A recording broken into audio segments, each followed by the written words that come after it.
अगर हम भाजपा के मजबूत पक्ष की बात करें तो इसे हम 3 तरीके से देख सकते हैं। एक, भाजपा की अपनी मजबूती, दूसरा टीएमसी की कमजोरी और तीसरा रणनीति के रूप में। अगर हम भाजपा की मजबूती देखें तो नरेंद्र मोदी के रूप में उसके पास एक मजबूत नेता है जिसकी लोकप्रियता कमोबेश पूरे देश में कायम है।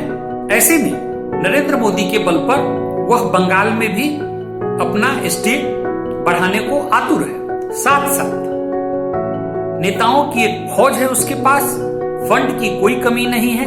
साथ ही देश के मीडिया और कॉरपोरेट घराने का बड़ा समर्थन भी उसे प्राप्त है। ऐसे में सोशल मीडिया के बल पर या प्रिंट और इलेक्ट्रॉनिक मीडिया के बल पर वह किसी भी प्रकार के नैरेटिव को बनाने में सक्षम है। इसके बाद अगर हम टीएमसी के कमजोरी की बात करें तो 10 साल के लगातार सत्ता में बने रहने के कारण बंगाल में और विशेषकर ग्रामीण क्षेत्रों में एंटी इनकम्बेंसी व्यापक स्तर पर कायम है, जिसका स्वाभाविक लाभ मुख्य चैलेंजर होने के नाते भाजपा को ही मिलने की संभावना है। साथ ही साथ बड़े पैमाने पर टीएमसी के बड़े नेता जैसे शुभेंदु अधिकारी अभी आए हैं, दिनेश त्रिवेदी आए आदि को भी भाजपा टीएमसी से अपने पाले में लाने में कामयाब रही है। इसके बाद अगर हम स्ट्रेटजी की बात हम देखें तो हम देखते हैं कि पिछले 3, 4, 5 दशक से बंगाल में जो चुनाव है वह भद्र लोग के इर्द गिर्द ही घूमता रहा है। जो वहाँ के पिछड़े तबके हैं समाज के, उनको सत्ता के उच्च पायदान पर वो वैसी भागीदारी नहीं मिली है जैसे उत्तर भारत के अन्य राज्यों में उन्हें मिली है। भाजपा ने इस चीज को समझा है और उसने उसी दिशा में प्रयास भी शुरू किए हैं। हम देखें तो उत्तरी बंगाल के चाहे राजबंशी हो या बांग्लादेश से सटे नदिया और उत्तरी 24 परगना जिला के मचुआ हो या मिदनापुर के महतो हो या जंगल महल के आदिवासी बाउरी समुदाय के लोग हों, ये सब समाज के हाशिए के वर्ग हैं जिसको भाजपा ने अपना मुख्य आधार बनाया है। और यही कारण है कि हम देखते हैं कि 2019 के चुनाव में भाजपा को इन वर्गों का व्यापक समर्थन मिला और इसी के बल पर भाजपा उत्तर बंगाल और जंगल महल को तो बिल्कुल स्वीप ही कर दी।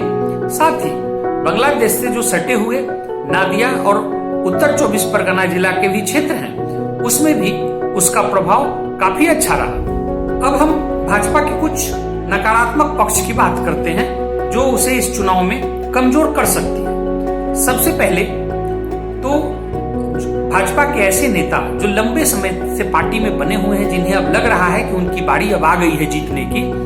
ऐसे में जब भाजपा ने बड़े पैमाने पर दूसरे दल से नेताओं को लाया और उन्हें टिकट दिए तो जो उनके पुराने कार्यकर्ता हैं उनमें एक असंतोष की भावना जागी है और देश में बढ़ती हुई बेरोजगारी, विशेषकर पेट्रोल गैस के बढ़ती कीमत के भी विरुद्ध लोगों में थोड़ी थोड़ी नाराजगी है। उसके साथ साथ बंगाल ऐसे राज्य में आता है जहां मुसलमानों की एक बड़ी जनसंख्या है।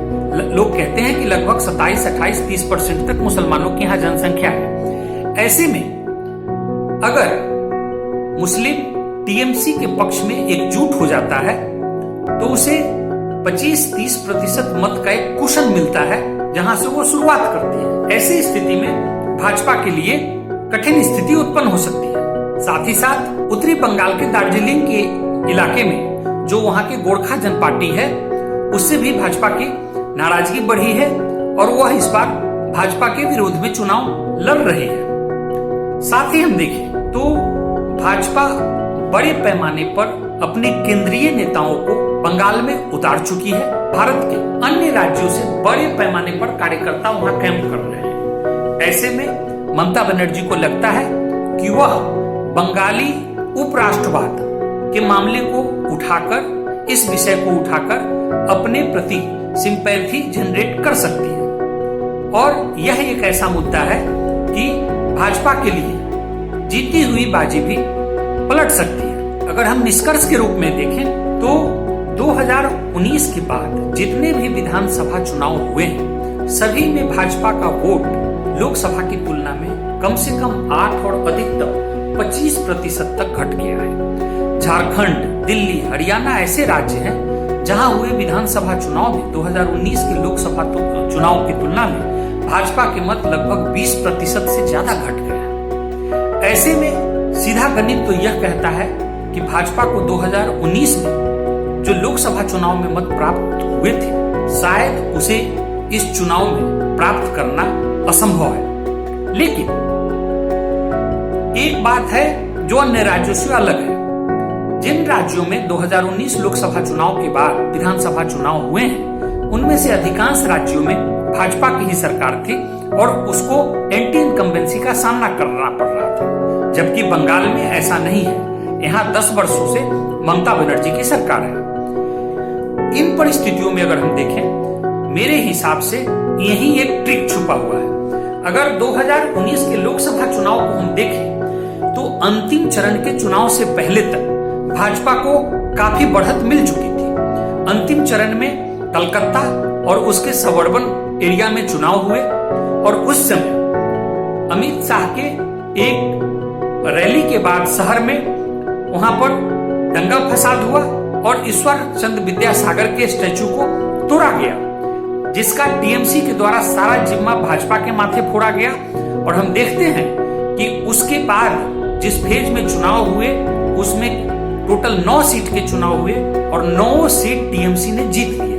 यह सही है कि वह क्षेत्र टीएमसी का गढ़ रहा है और टीएमसी बनने से पहले जब वह कांग्रेस था तो वो कांग्रेस का भी गढ़ रहा है। लेकिन जब पूरे राज्य में भाजपा अच्छा कर रही थी तो इसका कोई कारण नहीं था कि नॉर्मल स्थिति में भाजपा उस 9 में से 3-4-60 सीट जीत सकती थी। और अगर वह नॉर्मल चुनाव हुआ होता तो भाजपा का मत प्रतिशत मेरे हिसाब से उस चुनाव में 42-43% तक पहुंच गया होता और बंगाल में भाजपा नंबर 1 पार्टी बन जाती।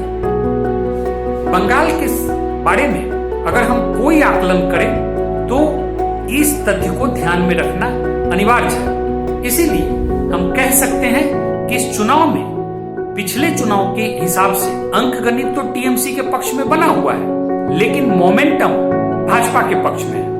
और एक बात और कि अगर भाजपा चुनाव जीतती है तो पिछले लोकसभा चुनाव में जिन क्षेत्रों में south 24 Pargana, north 24 Pargana, Calcutta suburban area जिसको टीएमसी ने बिल्कुल स्वीप कर दिया था, उस क्षेत्र में भी भाजपा को अच्छी सफलता मिलेगी। अंत में फिर यही कह सकते हैं कि मोमेंटम भाजपा के पक्ष में है और तृणमूल कांग्रेस को अगर इस चुनाव में कोई बचा सकता है तो वह बंगला उपराष्ट्रवाद का जो नारा उनके द्वारा दिया जा रहा है, अगर उसके पक्ष में शहरी और सबअर्बन लोगों का झुकाव हुआ तो अपने होल्ड को कायम रख सकती है। एक बात और आपको बता दें कि बंगाल का इतिहास निर्णायक मत देने का रहा है। यहाँ क्लोज इलेक्शन नहीं हुए हैं, जिसकी भी जीत होती है एक तरफा जीत होती है। ऐसे में अगर भाजपा चुनाव जीतती है तो अच्छे बहुमत से जीतेगी, अन्यथा प्रशांत किशोर ने जो कहा है कि वह 3 डिजिट पार नहीं करेगी, वह रिजल्ट भी हो सकता है। नमस्कार।